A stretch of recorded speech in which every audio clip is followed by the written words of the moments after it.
Welcome to the Root of Power podcast, where I teach you how to chase your joy, find alignment, and create a life and a business that you love, using actionable methods, interviews, and inspiring stories from people who know that true freedom is found within.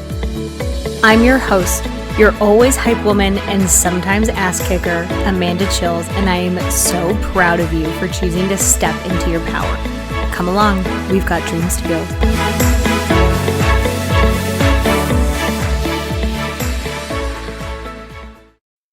Okay, my love, I have put everything that I offer for free on one page so that we are not doing more work than we have to, because why would we do that? Hashtag work smarter, not harder.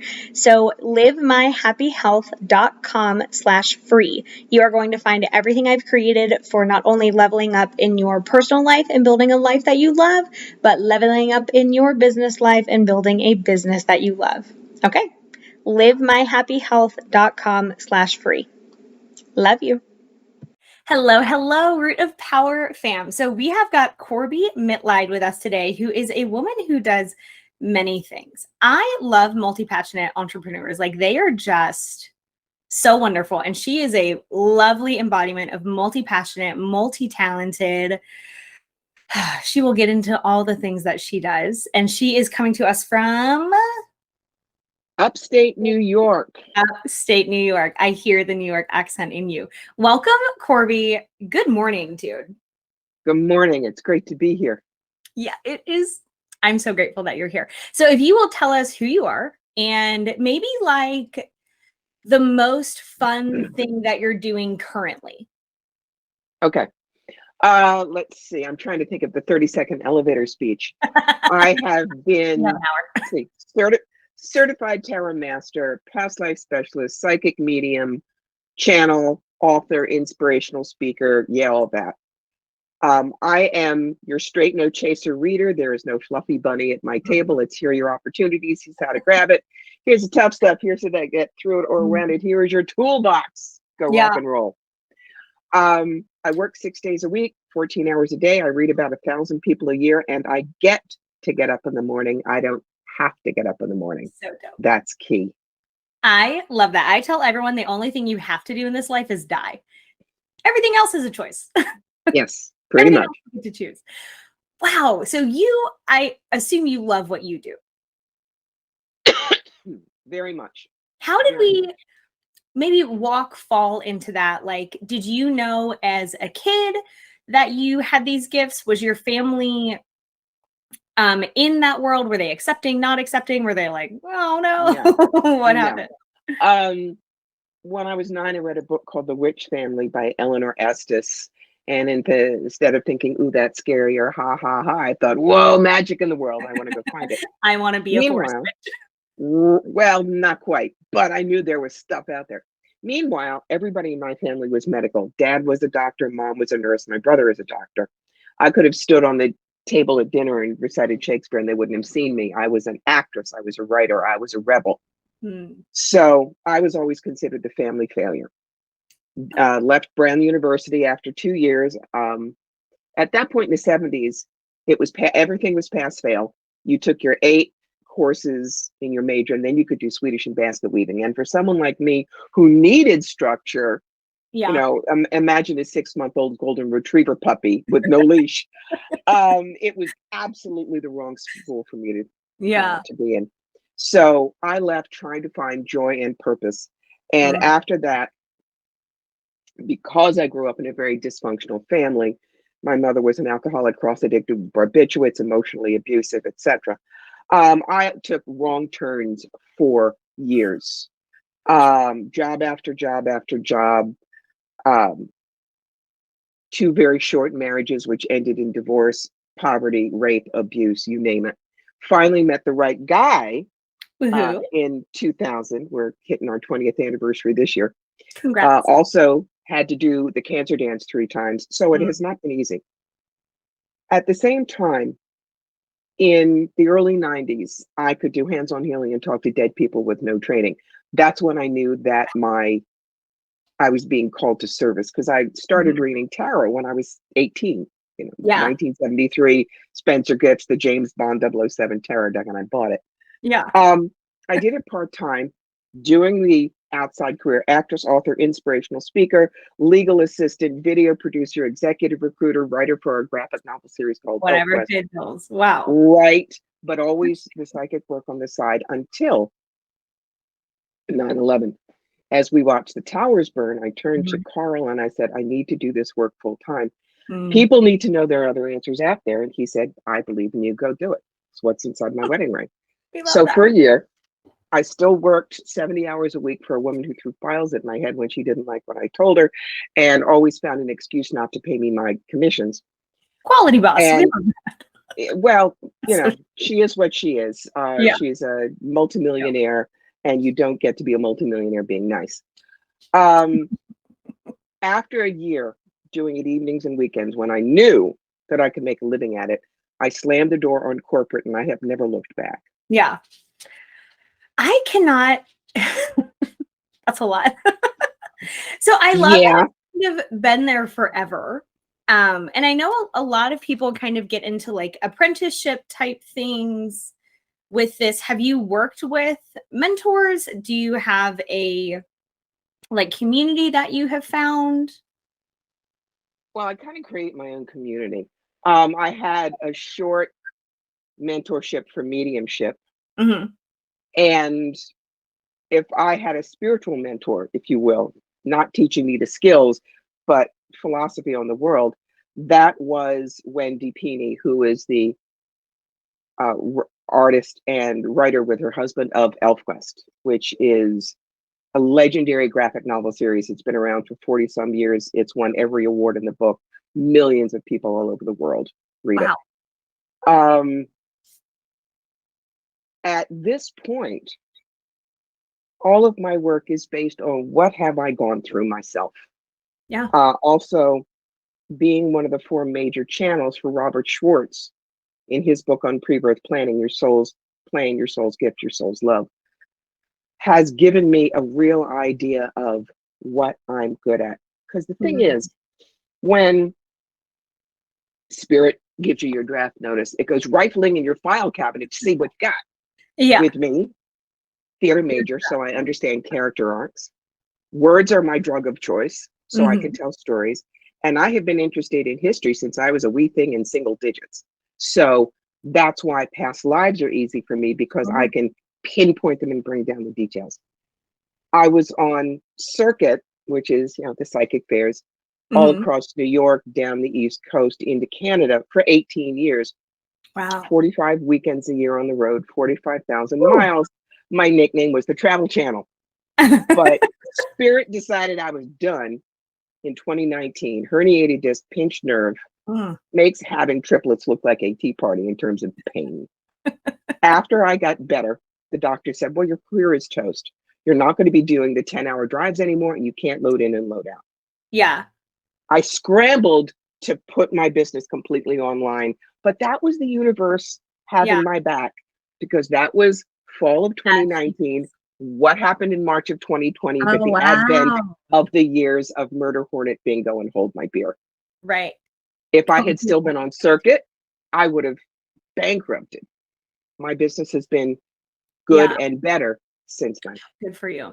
I don't know about you, but I have found that for me, building a business in person has been, so I'm a therapist. That's what I do full time. And then I create like the wellness courses and I do the podcast and things like that. So creating the therapy practice for me, I was just like, well, this is so easy. And then I started to go online and I was like, yes. And it's such a different beast. It can be, yes. It's just so with therapy, I can understand where people really want to be there with you. With psychic work, we do it over the phone. We do it over Zoom. I have clients all over the world. And when people say, but don't you have to be with me? I look at them and say, if I had to be with you, how do you know I'm not reading your body language? And they go, oh, yeah. Energy's energy. That is, I love that. So are you So I imagine your work has a lot to do with boundaries as well, because you have to be able, not, maybe the word isn't turn it off, but filter it out, right? Like if you're existing in a public space, you can't just be like bombarded. You can't function like that, right? So like, will you walk us through your journey with boundaries? Because I imagine when you're a young kid and you start experiencing that, you don't know boundaries. You don't know how to turn it off. Like you don't know how to filter what you need to filter, or send what you need to send. Yeah. So what has been your journey with like learning to set those boundaries, learning to filter it out? Like if you have a nudge to be like, oh, yes, okay, like I hear you, but like this is not the right time. Walk I us through. have the deal with Yeah. my guides Okay. that when I started to do this work in the 90s, I said, here we go. I will have an open and a closed sign.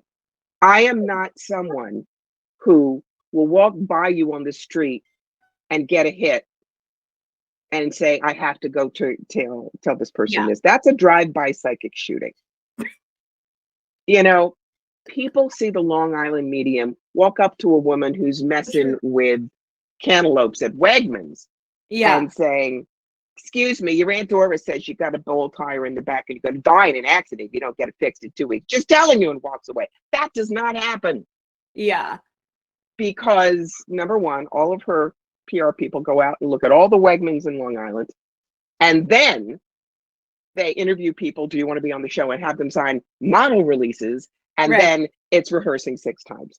Right. But the thing is, people assume, other psychics who don't really know assume you're allowed to do that, which is why people get scared.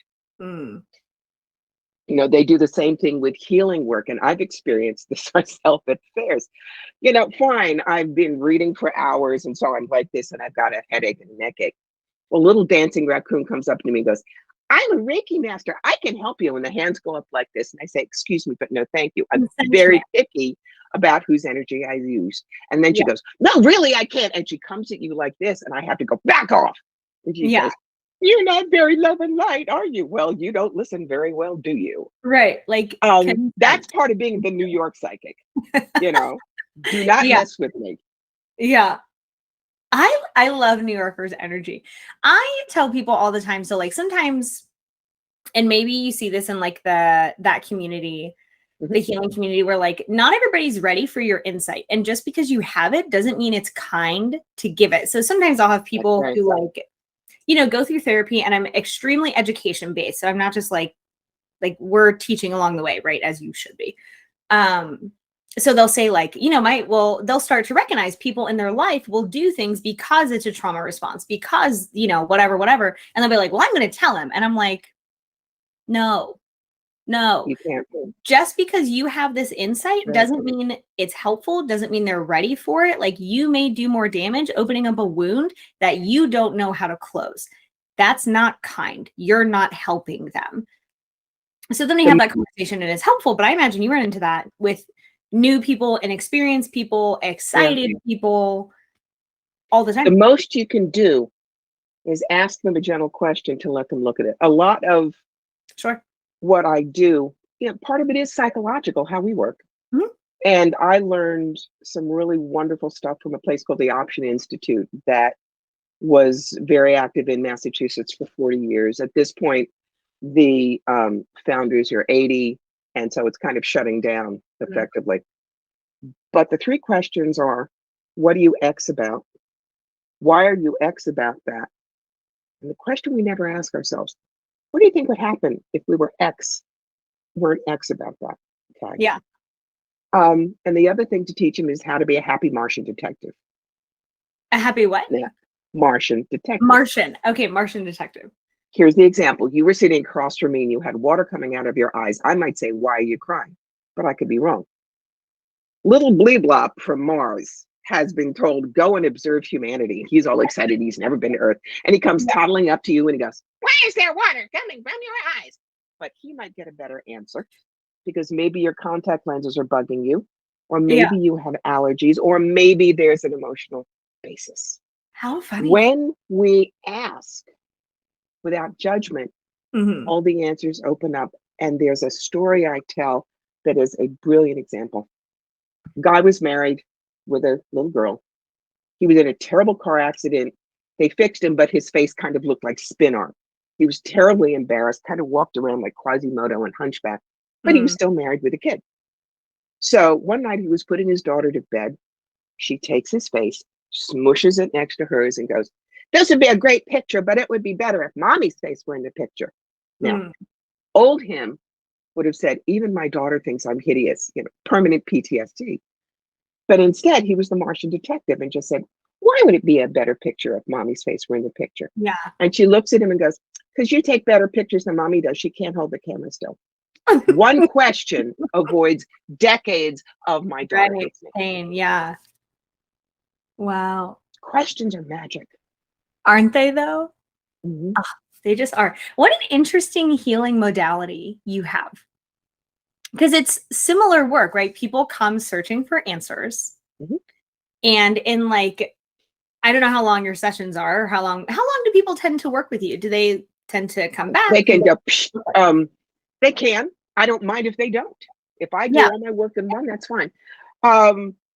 When I do general sessions, maybe 15 minutes, half an hour, depending on what they need, but I'm fast. I always tell people, get a little less time than you need. You'll see. Then we do consultations, which are longer. But the most important thing that I teach people is you've got free will. I do not tell you what to do. I show you what your options are. Yes. Which is so empowering. So empowering. People should not be telling you what to do, because then you are reliant on them. Like, we're not gurus. We are teachers. Oh, that's right. I love that. Sometimes, though, they don't like what you tell them. Yeah, that's fair. I used to go up to Kitchener 3 times a year. That's up in Ontario. Yeah. And I saw some tough stuff for a woman, and she gets up from my booth, says, "You suck," and walks away. Fine. Next time I'm back, who's the first person in my seat? She says, "Last time I said you sucked." I said, "Yes, I remember." Because you told me that I'd probably want to take in a boarder, and then I might want to sell my house. And I thought that was all bull. But my daughter got pregnant and moved home. And now I'm going to sell my house to help raise my grandson. And I still don't like you, but I want to know what else you said. Don't shoot the messenger, man. You don't have to like me. No, but You it's that kind of thing. She can choose how to deal with that information. Yeah. And the thing I remind people, even the best of us are only 85% accurate. The only one who is 100% accurate is God. And God doesn't have a booth at the psychic fair this week. Look, I should have warned you. Yes, I'm funny. You're funny.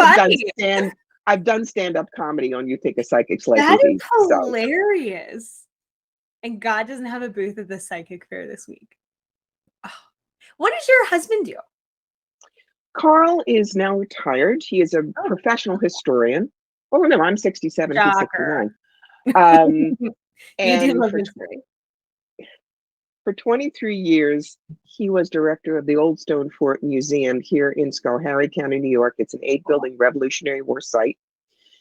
Now he divides his time between the Old Rhinebeck Aerodrome, which is a wonderful flying museum in the Hudson Valley area, and touring as a professional 18th century musician. What do I mean by professional? What? He doesn't just hang out. He goes, he teaches. Last weekend, he was at Fort Niagara out in Western New York. And he teacher and demonstrates. He and I have a great deal of mutual respect in that he deals with verifiable historical fact. I deal in WikiWoo, but we know how good we are. Yeah. You know, the funniest thing, when we first got together, I did do a numerology compatibility with the two of us. And the first 5 minutes was, this is bull, it doesn't, but then there's silence. Yeah. And then he comes out into the living room holding it like a dead rat. He says, "I don't like this. This is too accurate." That's so funny. So there may be some people who listen to this episode and they're like, this is woo-woo nonsense. As people do. But I can also imagine some people may be somewhat interested, but they've had a lot of conditioning around this type of work and these type of subjects. So for someone who's Absolutely. like, oh, I think it's nonsense, but I'm going to listen to this episode. Where do people, because there's, the good thing about the internet is there's a ton of information, and the bad thing about the Yep. internet is there's a ton of information.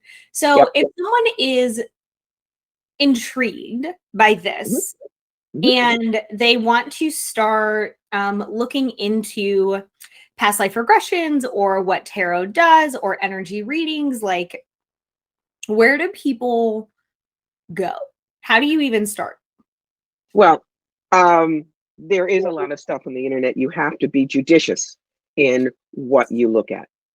You do not want to look at a psychic that says my aura don't stink and I'm 100% accurate, please.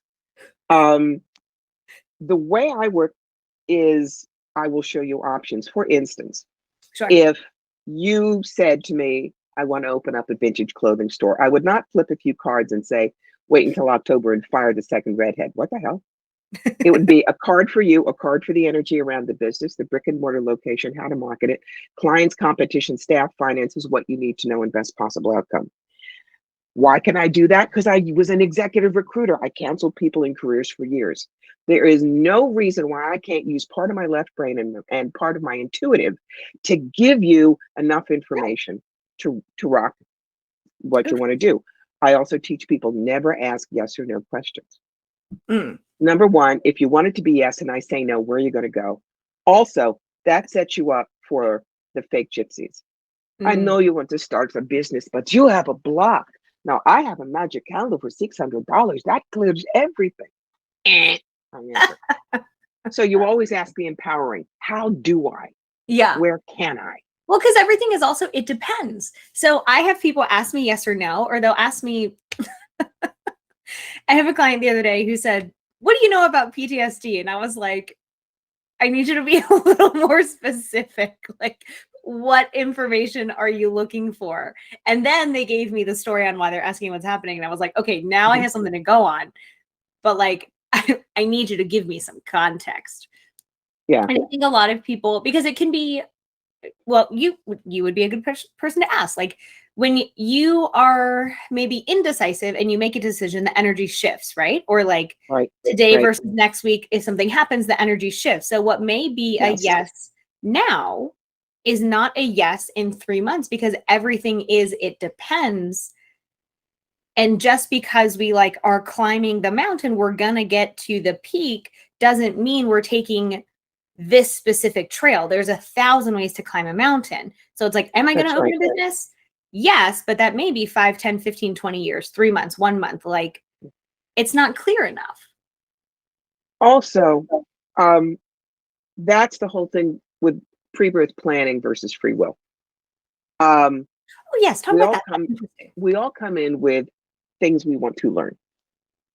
Fascinating. In my case, and this is, again, WikiWoo, whether you believe in reincarnation or not. Mine must when this soul comes in, it very often comes in male. About 80% male, 20% of my lives have been female. And I came in this time to really learn to value being in a female body, to learn that a female is worth more than her body, et cetera, et cetera. Now, that was my pre-birth plan, like deciding I'm going to be a physics major. Now, you can be a physics major and you can graduate by taking gut courses or doing double major plus lab. That's your free will. Either way, you're going to get your physics degree. Yeah. So there was an incident with my abusive mother at 16 that made my decision. We do not need to go into the details. I turned my back on the gut courses and did a life of double major plus lab, which is why I had all of the problems that I did. But including the 3 bouts of breast cancer and in 2004, second primary, but it was 3 strikes, you're out, double mastectomy, ovaries out. I went from a Dolly Parton figure to a fat fire plug with permanent side effects. So you're more than your body. Yes. Basically, notice it was a second primary because what does that mean? Well, primary is, this is the first time it's there. It's not metastatic. Okay. So your danger clock gets turned back to 0. Also, it was T1N0, which means first stage, no node involvement, about as safe as you're going to get. But the reason I did it is because my read is, my guide said, you have a lot of work to do down there. And if you can't get past this, we're going to remove the problem. Now, it's been 18 years. If you look at me, you would never know what I used to look like. I look completely normal. I've adjusted completely normally. It's nice to look normal instead of guys never looked above the neck or below the waist. Yeah. So I will graduate with that understanding in this lifetime, but Yeah. it took double major plus lab to do it. Now, you can advise people, but if that's where they have to go, that's where they have to go. You can't stop them. Right. And that, again, we come back to boundaries and like not. And I think anyone who gets into healing work has a little bit of, I want to save the world, right? But we can't do that by disempowering people or by teaching them to be helpless or by giving them answers. That's right. So I recently became a supervisor for therapists. So like the little baby therapists come out, I can supervise them, which for people that don't know, that's how it works. The rookies. The little rookies. I call them babies, the little babies, even though they're like 25. I'm like, whatever, you're a baby. And it takes, for us, it takes 2 years to go through the full supervision process. I don't know if like mediumship has a similar, I know it's not necessarily regulated like therapy is, but when you have a field with the opportunity to grifters come, right? Like they're in every field. So that is one of the reasons discernment and like educators to say, hey, like, here's what you need to look for. If you don't want to work with me, and it sounds like you're pretty similar. If you don't want to work with me, like, okay, that's fine. You don't have to, but here's what you need to look for in the people that you are paying to help you. Yes. Yeah. Those are the first 2 chapters in my book, The Psychic Yellow Brick Road, How to Find the Real Wizards and Avoid the Flying Monkeys. Wait. Oh my God, here it is. You are brilliant. I'm going to give that to my mom. She would love that book. The whole thing, this was written that is based on something that happened about 15, 16 years ago. Again, all my good stories are Canada. Massive 250 booth show in Toronto at the Queen Elizabeth Center. And, you know, the promoters are good, but they can't bet everybody. Right. So across from us was the fake gypsy. You know, they're the ones that the long skirt and the jingling jewelry and the bad accent. So people were walking down the aisle, and there was this one woman who was walking, and the fake gypsy runs out and grabs her and says, you don't need to pay $30, $40, $50. I read your palm for 10. Come. Now, this is called hooking in parlance, and it's as bad as the other kind of hooking. 20 minutes later, we see this woman leave the fake gypsy's booth crying hysterically. Oh, God. And a lot of us run over and say, what happened? What happened? Gypsy said, oh, you have a family curse. How many in your family? 4? You have dog? $50 every family member, 25 per dog. He's small, we fix. Told the woman if she didn't burn 400 specially blessed candles at the Roman Catholic Church, I'd bless real good. Only $1 candle. Her entire family was going to die in a car accident in 2 weeks, and she bought it. That's when I started teaching the courses that I call Psychics 101, the good, the bad, and the Cleos. Psychics 102, how to have a great psychic experience. Because since there is no Better Business Bureau for psychics, the grifters can come in. But that is why people are scared of us. That's why the evangelicals think we're evil. It's not that. It's the best of us. Yes, we have abilities, but yes, there is psychology. Yeah. There is service, there is compassion, and there is listening. Yeah. Yeah. And it's the same in the coaching realm. Like I see, so like, and in the therapist realm too, I know a lot of very bad therapists who do harm, and a lot of very bad coaches who do harm. And it's like, again, any profession where the opportunity exists for a power imbalance, people who want power want to grifter's going to grift. Like they're just going to find the path of least resistance to do it. So what are some red flags that people can judge? Like, this is not carnival go play. It's we should avoid at all costs. All right. No psychic should ever tell you that you're cursed, that you have bad luck, your life is so screwed up, only the psychic can help you. Hmm. No psychic should ever say, well, your family jewelry or your house or your money is cursed, so I need to hold on to your stock portfolio, the Do that. jewelry from the family. Oh, people will do that. And look, you may know me for 15 years, but do you know my cleaning lady? Do you know the people we have for dinner? Trust me, we can bless it from a distance. Um, no psychic should ever make moves on you. That is sexual Agreed. predation. Right. No psychic should ever tell you that because you knew them in a past life, you owe them blah, blah, blah. How Let's creative. say you're going to a psychic fair and you don't know any of us from Adam's house cat. What do? Well, I tell people you have to learn to be a good puppy. First, you do your walkies. You're going to walk around the booth and you're going to see everybody. You don't talk to us, just look and see the energy. Then you have to get paper trained. You're going to go and you're going to pick up rack cards, brochures, whatever, and read through them. You're going to have probably 3 or 4 people. Yeah, maybe I want to go to them. Go back to our booths, talk to our front people if we're busy. But remember, we hire our front people to say they love us. Who was my very first front person, but the fabulous Laura Spickerman, who was my husband's office manager Monday through Friday. Do you think she's going to dismiss his museum director? Probably not. All right. What you want to do is you want to look on the tables. We all have testimonial books. These are written comments by people that have had readings. Go through. Are we funny? Are we kind? Do we listen? Are we accurate? Do we have specialty? Children's, dogs, dead people? Would they come back? But the last thing is, I'm telling you, check in at your heart. If the psychic doesn't feel like they have a brain in their head, they really give a damn about what they're doing, or they're going to give you good information, don't go there no matter how cool the wiki woo looks on the table. Yeah. And if nobody rings your chimes, leave without a reading. There will be somebody else at another time when it's right. Yeah. I love that your ultimate litmus test is, does it feel good? I spend so much time teaching people how to tune in to their body. And I'm like, if it feels like your soul shrivels up into your body, it's a hard pass. Like, if you're having to do all sorts of mental gymnastics to justify a decision, it's probably the wrong decision for you. That's right. And if you're not comfortable with us, your shields are going to be up and tight. It will be tougher to read you. Yeah. We want your shields lowered so that we can read your energy correctly. And when you trust us, you'll be more apt to not only listen to the information, but ask questions about it. Because the best sessions I find are dialogues. Yeah.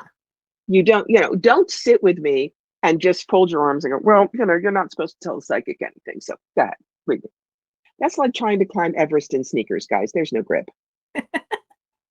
Now, that doesn't mean I won't read a skeptic. I love skeptics. Yeah. Because then when you get a zing, it's a real zing. But the other thing is, you just like a challenge. But people have to realize we are not a commodity like a burger, a latte, or a car wash. I have had people come up to me and say, well, tell me something you couldn't know about me. And if you're right, I'll have a reading. And I look at them and smile and I say, I'm sorry. I don't roll over and fetch either. And I turn my back and they're not allowed in the booth. Yeah. Or there was one point where I was eating lunch and a guy leans over and taps my sandwich and goes, you don't need to eat right now. My wife needs a reading. And my front person stepped in front and just explained that is not happening. And that with that kind of attitude, we did not want to read him. Thank you. Yeah. Bitch, you about to get a New York right hook. And no, because my friend person there was a Canadian, so she knew how to be polite to the Canadian.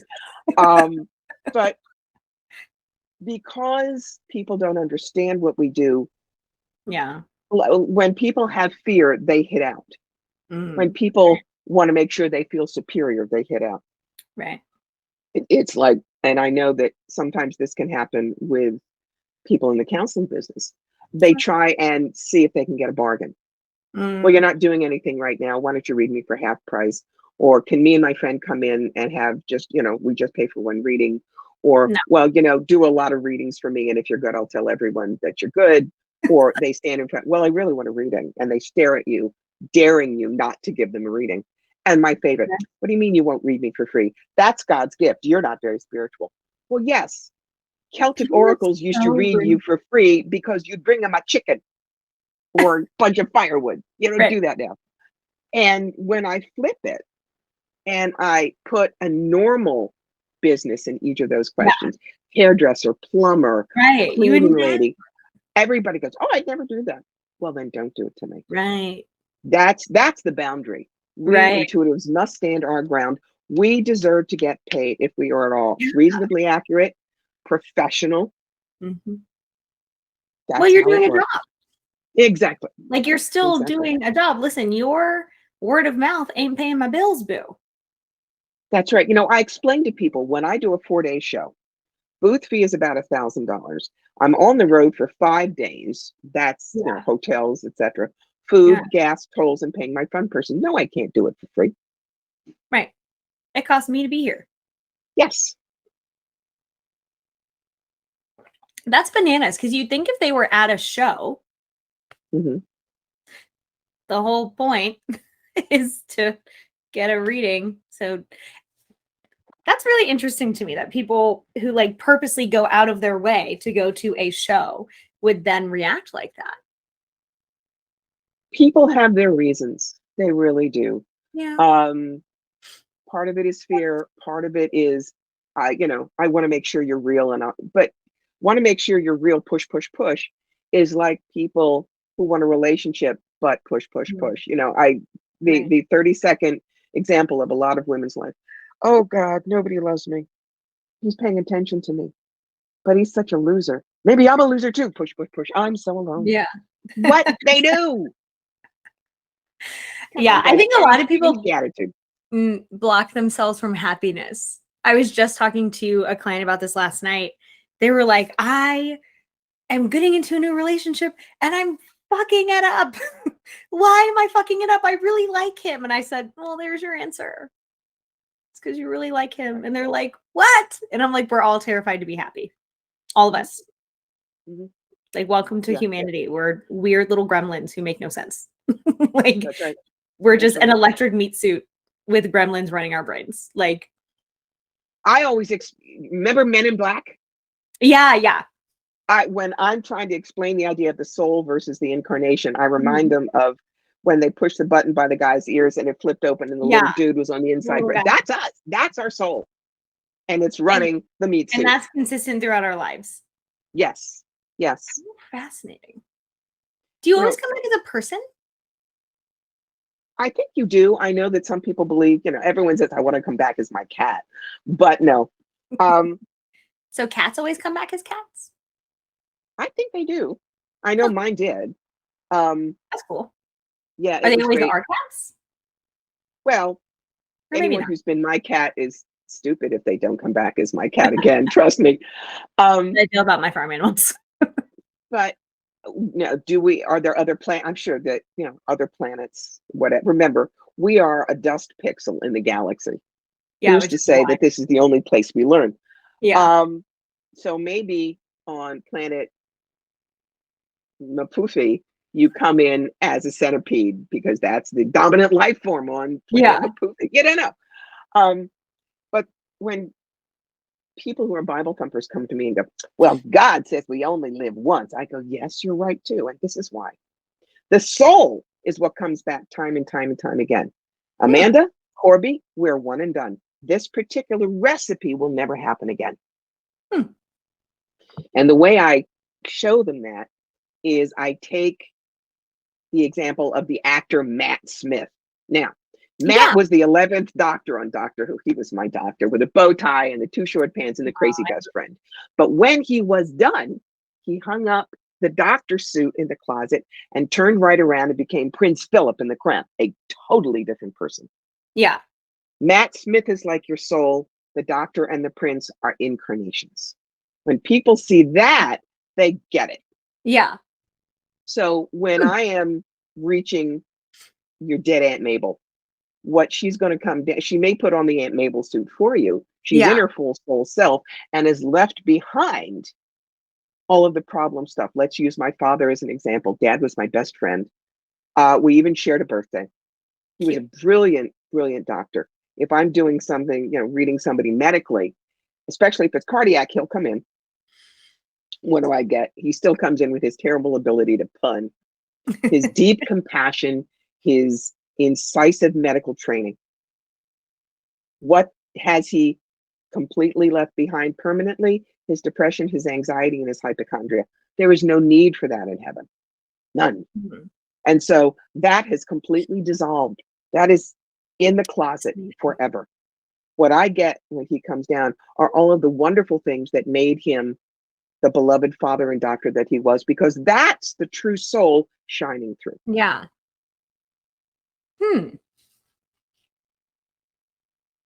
She's thinking. That's like comforting. Well, so I'm debating asking this question because I don't know if I want to ask it, but well, I'll caveat it and then we'll ask it. Obviously, mental illness exists, right? Not denying it. It can be debilitating. It ran in my family and horrible to work through. Yes, of course. So I don't want to downplay mental illness. Yep.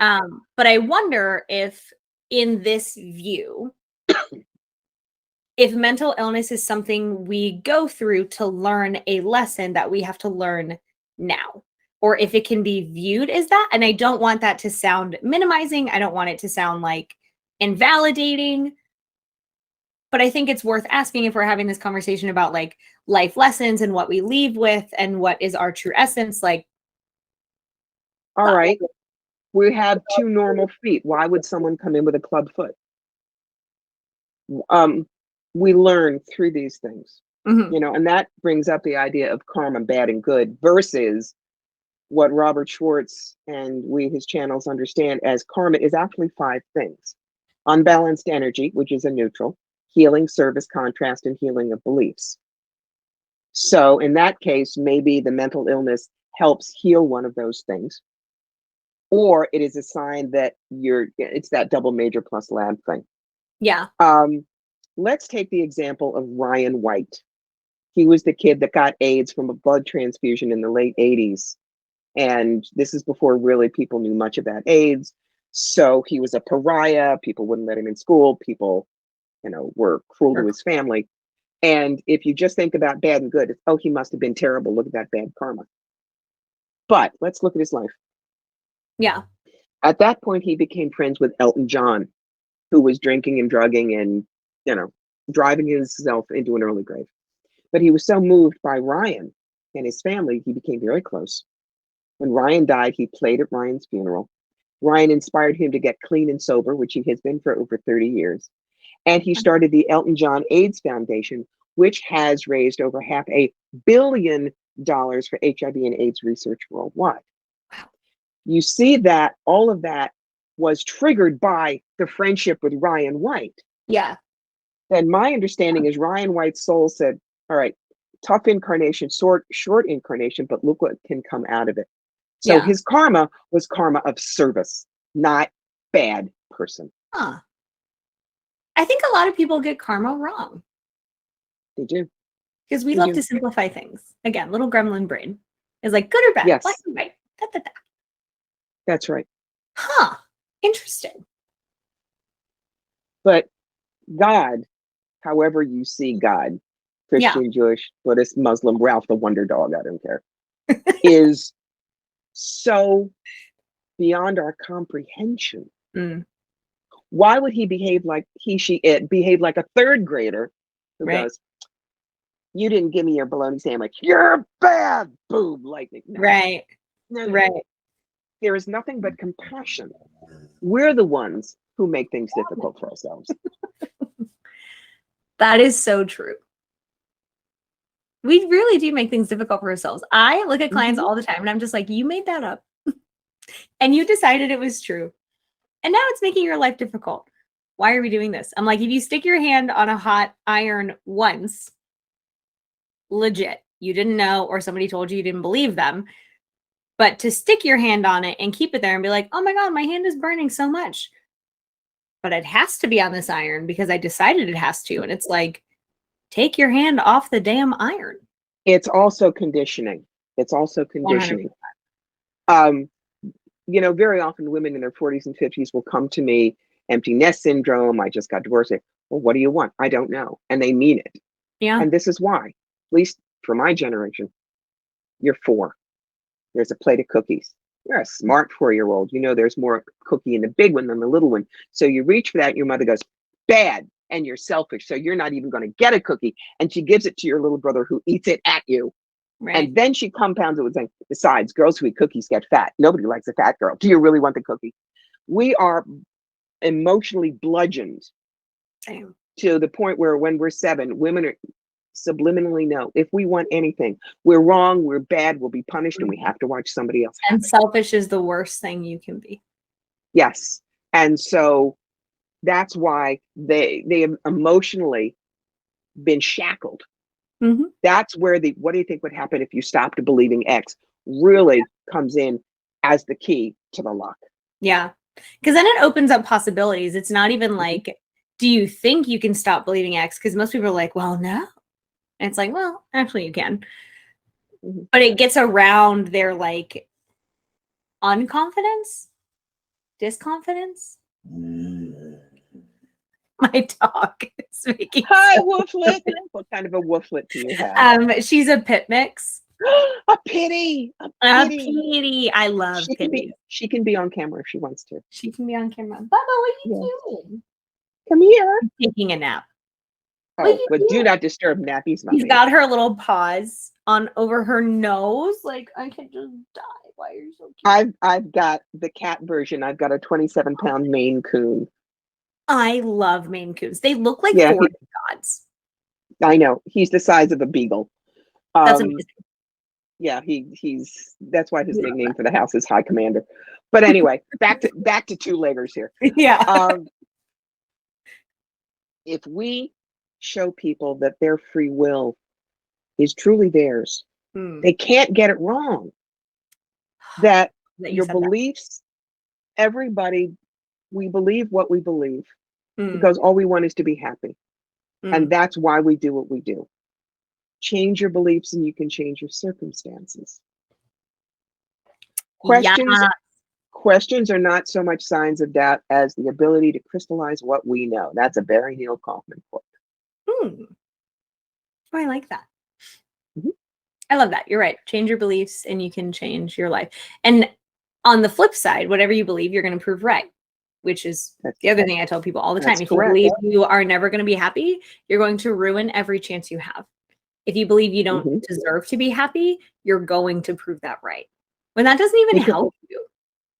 Well, the thing is, I'm going to prove I'll never be happy. You're getting what you want. So you're actually happy underneath. It's like when people say, oh God, I really want to lose weight, but I just couldn't resist the ice cream. I look at them and go, no, you wanted the ice cream more than you wanted to lose weight. Own it. That's all it is. And there's no right or wrong, but just until you own what you do and think, don't lie. You cannot change it. Radical honesty. Huge fan. Radical authenticity. You betcha. Both. We love. How do people find you if they're like, yo, Corbie, I need her to give me a come to myself. Yeah. That's what I need. Oh, man, they can't avoid me. I really can't. First thing they do is they go to my website, which is CorbieMitlied.com. Totally redone about a month ago. Ooh, there you go. It has articles. It has a little explainer video, all kinds of readings. You can really decide what you want. On Facebook, you find me at Corbie Mitlied, Psychic at Fire Through Spirit. That's my business page. Twitter, Medium is where I do my blogging these days. YouTube, Pinterest, Instagram, hell yeah, Patreon if you want to work close with me. They're all under Corbie Mitlied. You doing it all. Look, I have a great time doing what I do. Yeah. I knew in my mid-40s that I wanted to work for myself and have a business that nobody could find me and I could work until I was 2 weeks dead. That's where this is. No, right? So, yep. But that's why I'm going to tell you the things to recommend. If I can, 2 books. Yeah, this is actually, we've been talking a lot about what I talk about here. This is Clean Out Your Life Closet, Clarity, Adaptability, Simplicity, and Making Friends with Stress. And the 1 for, if you want to go have a reading that is hilarious. And be safe, The Psychic Yellow Brick Road. And What a clever they're name. on Kindle and paperback, and Clean Out Your Life Closet is actually an audiobook too. Oh, are you the one narrating? Yes, I'm the one who said, to Cool. me, anybody can do a fiction book, but if a nonfiction author has a good voice for it, Yeah. they're the ones that are going to put the passion behind the words because they really, really believe what they wrote. I love it. If people forget everything we talked about, Yes. what is the one thing you would want them to remember? The most important thing you can do, whether you see a psychic or not, is live the examined life. What does that look like? This is happening to me and I don't like it, but I have to get through it. First question you ask, what's the lesson from it? For me, the way I work, second is how can I teach with it? And the next thing is next. Don't stay stuck in your story. Yes, you had cancer 14 years ago, but you do not have to introduce yourself with, hi, my name is Mary Jane. I'm a cancer survivor. I was the Betty Crocker homemaker of tomorrow for New Jersey in 1973. But I don't have to introduce myself that way because that's 50 years ago and I have changed. Get out of your story. When you move forward, story is valuable, but it's not who you are now. And there's so much more ahead. Period. We love. Oh, God, you are a doll. This is lovely. This is lovely. Will you tell us where to find you one more time so they remember that too? Yes. First place to go, CorbieMitlied.com. It'll be in the show notes. Yep. Twitter, Instagram, Patreon, YouTube, Medium, all Corbie Mitlied. They'll be called to you anyway. So they'll find you. Sounds good to me. I love that response. They can't avoid me. I love it. Dude, thank you so much. Thank you. Now, when is this going to be out there and running? Is there a timeline that you need? No, I just want to know because when it is, I put it on my Facebook, not my Facebook, my website Evergreen page so they can always find it. Somebody told me now I also have to start a Spotify thing, which I'm going to talk to my person about. And that way, if I can help push your show, it's going to bring you more people. That's what I do for the people that are kind enough to it'll interview be me. this year. So that's fine. Sometime within the next 5 months, whatever month we're in. And you'll let me know. I will let you know. Yes. Good. Oh my God, Jem. This was fun and so relaxing. No, you're a delightful host. You really are. Thank you. You're welcome. Okay, everyone go have a beautiful life and day.